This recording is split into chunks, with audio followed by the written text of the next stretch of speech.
My name is JohnBeranek, and I grew up in the central part of the state of South Dakota. I grew up on a farm and ranch family operation 32 miles south and west of Miller, and that is in the dead center of the state of South Dakota. And I was the first child of 7 to my parents, Leo and Mary Beranek. I think I have an early picture of me. Oops, that's not it.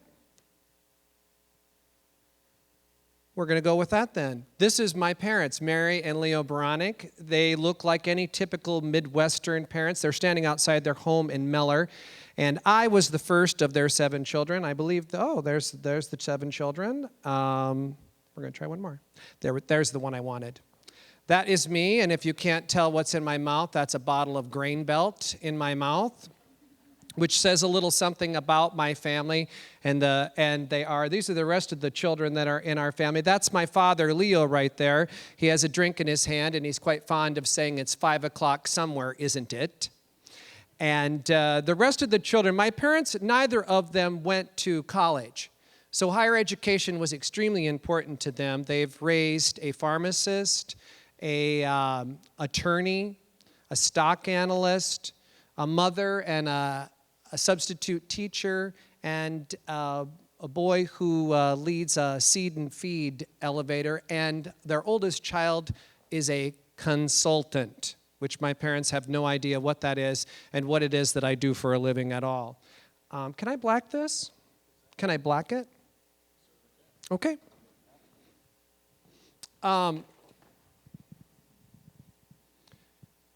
When I thought about what it is that I wanted to talk today, I realized that I come from a very ordinary Midwestern family. There isn't anything really special about me at all. And I've actually made a living of being an ordinary person who talks to other people. The lessons that I've learned from my family were the hard-working kind. All of us 7 children sat on a tractor, pushed snow, fixed fence, rode horses in order to line up the cattle so that we could brand them or vaccinate them, hoed trees, and God's worst job in the world, on an annual basis, we had to pick rock on our farm. Now, if you're not from a rock-picking area, let me describe this to you. What you do is you till up the earth. You walk out on that earth that's so soft that your feet are getting buried all of the time. And your father sits on a tractor and says, you missed that one there, you missed that one there. All the while you want to pick one of the rocks up and bean him on the tractor. Or my father he would take off and say he's got something else to do and leave us children to do it ourselves. And so we'd take turns riding on the tractor and tormenting each other.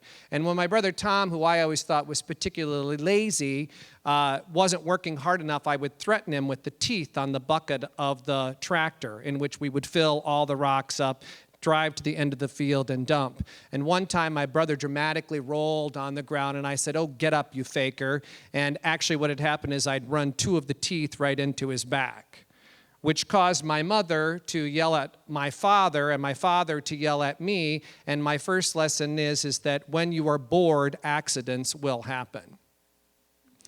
I think that much of those early years were about work, were about simple things, ordinary things. I went on to college. Oh, and I wanted to, now can we turn this back on? I'm sorry. Do I just do that?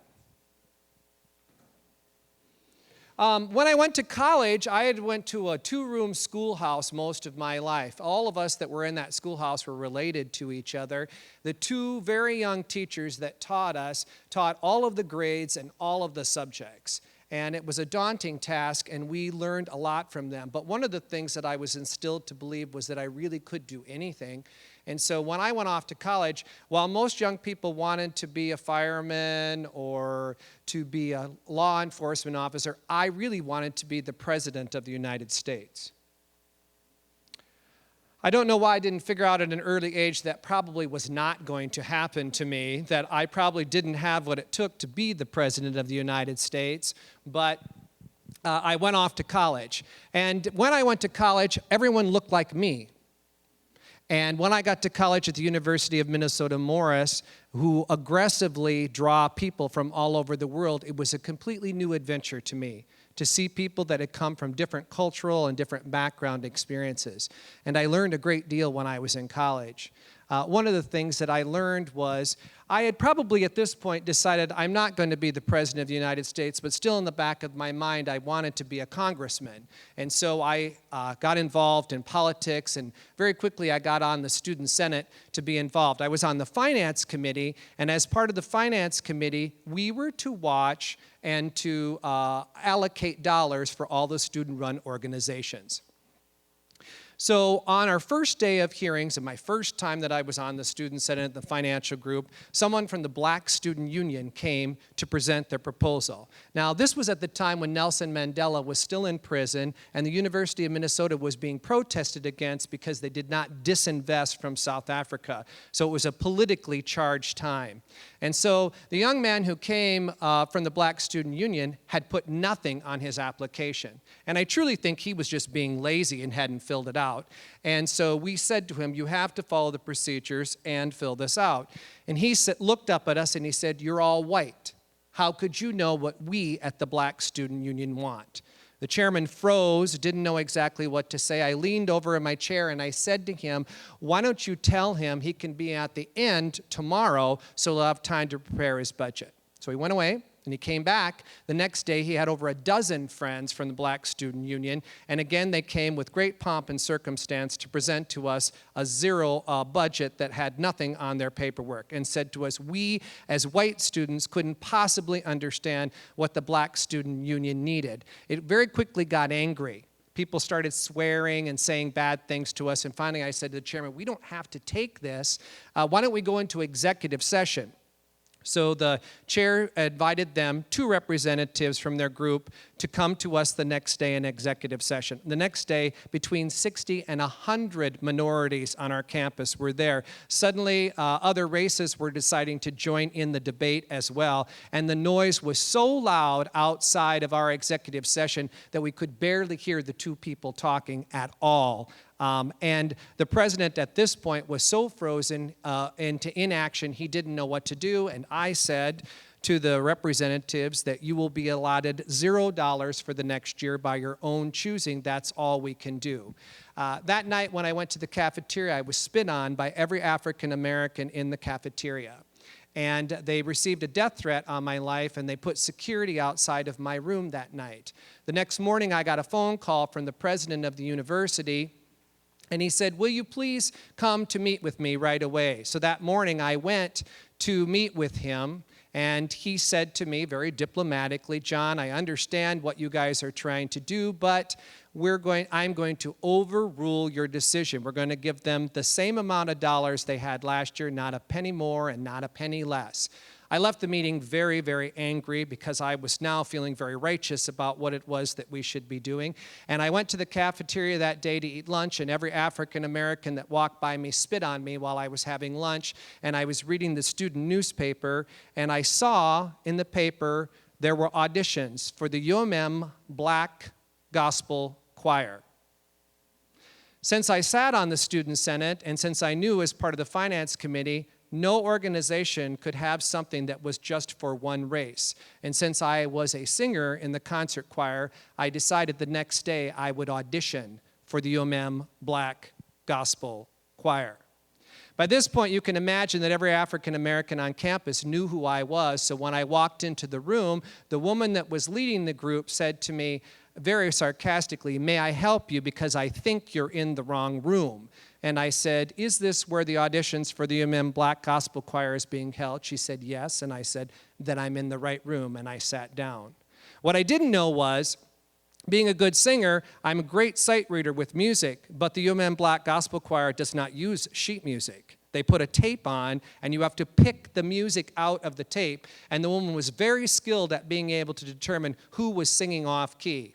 Well, to speed the story up a little bit, I was accepted and was the only white person that was in the UMM Black Gospel Choir. We performed throughout that year, and the black students that were involved in the group became my protectors, made people understand that I really was a good person and a kind person, and what I learned from that experience was that I truly could make a difference on my very own. The president of the university got up to celebrate those of us that were seniors, and when he got to me, he said, "My friend JohnBeranek has the biggest balls of anyone I know."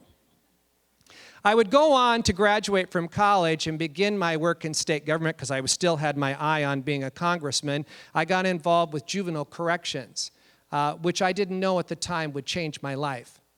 I started to work on behalf of young people and within the facilities. I'd like to share two stories with you. The first one is I met a young man by the name of Jason. Jason, at that time, had been at the state training school, which is the toughest facility that you could be in the state, and the last stop before you would go to the state penitentiary. He'd been there 5 times. I'd spent a week with all of the boys there, and I walked up to him at the end of the week and I said, "Jason, tell me, why is it that you are here? You're smart, you're good looking, you're a great leader, you should know better than to be here." And it was one of those moving moments in my life when he looked right at me and he said, "Because the people that are here care about me and I get fed 3 meals a day." Something hit me inside as my heart went to my toes and I realized the ordinary farm life that I'd come from was very extraordinary to other people. And that their terrible place that they come from, while extraordinary to me, was very ordinary to them. The second story I'd like to share with you is about a young woman by the name of Phyllis, and I want to tell you before I share this story with you, she gave me permission to share this story with groups of people. She was a Native American woman, and she would not participate. We were doing a drug and alcohol program there for a week. She would not participate in activities. She always sat in the back corner of the room, and I took it as a personal mission to begin to talk to her. So I'd go sit by her. I'd pretend like we were having a conversation even though we didn't. She didn't speak for the entire week.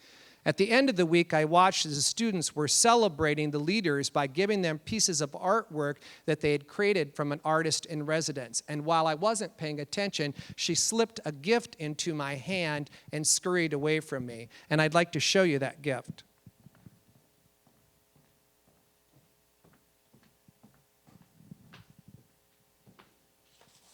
If you would come to my home, you would see lots of artwork in it, but this is one of my most prized possessions.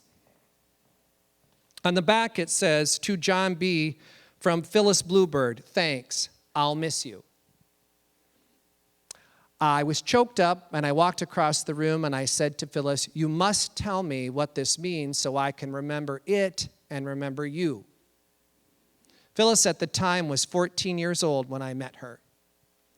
And she said to me that she had been the primary breadwinner in her family for herself and 3 of her younger siblings. That her mother was an alcoholic, she had an absent father, and that for the last 2 years, she'd been the one to put food on the table. What Phyllis did was to sell her body in order to make money on the reservation. So she said, "This is a picture of me. This is how I feel on the inside, and this is how I am on the outside."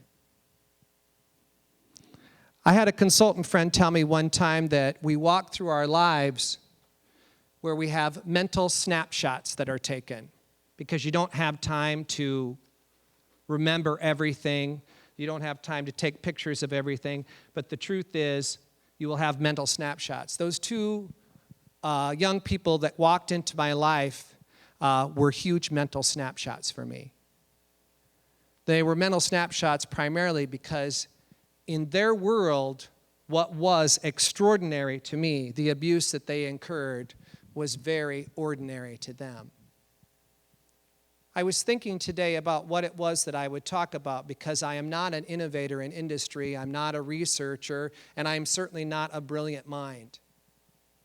But what I am is a person who pays attention to other people and the ordinary things that happen. And I'd like to leave you with just one thought today. For all of us, we have ordinary moments that every once in a while something extra happens to them that causes us to remember. I wish for you on this day and the days that follow you that you will be paying attention to those things that are ordinary for you, which can be truly extraordinary to other people. Thanks for listening.